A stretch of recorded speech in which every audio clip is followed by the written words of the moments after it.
The National Authority for the Campaign Against Alcohol and Drug Abuse, also known as NACADA, now says that Kenya has made tremendous strides in the fight against drug and substance abuse, as more than 20 million Kenyans have never used any type of drugs. And this, of course, as Elizabeth Atieno now tells us, NACADA chair says is supported by Governor Waiguru and rather a directive. I beg your pardon, good people. This is attributed to the current efforts by the government towards this. NACADA chair has supported Governor Waiguru's directive for the closure of all bars in Kirinyaga. Take a look.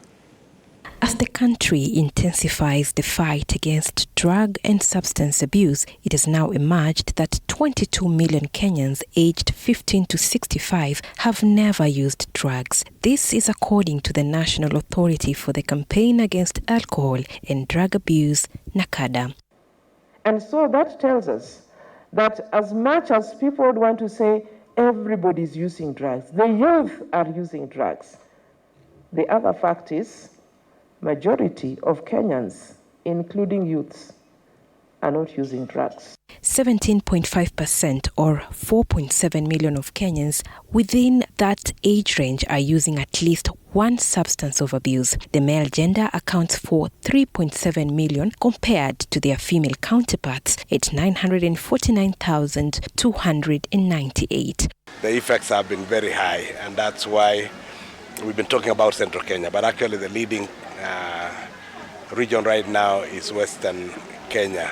3.2 million Kenyans are using alcohol, the main challenge being the use of illicit brew, not forgetting the recent incident in Kangai village, Kirinyaga County, where 17 people lost their lives after consuming illicit liquor. NACADA has now reiterated the need for counties to follow the due legal process in the licensing of bars so as to avert any similar occurrence in future. In 2010, the law was changed.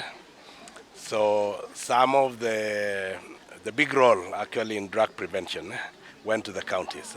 And unfortunately, this has not been done well.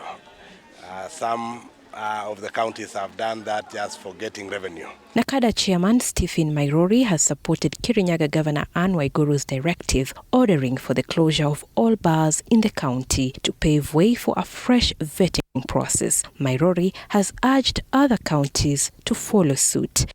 I think it's the first step first, so that we can vet to see who are doing the right, who are selling the right alcohol. On Thursday, NACADA officially launched the National Prevention Week Summit at the Bomas of Kenya in Nairobi so as to recognize the efforts made by recovering addicts. Elizabeth Atieno, TV 47.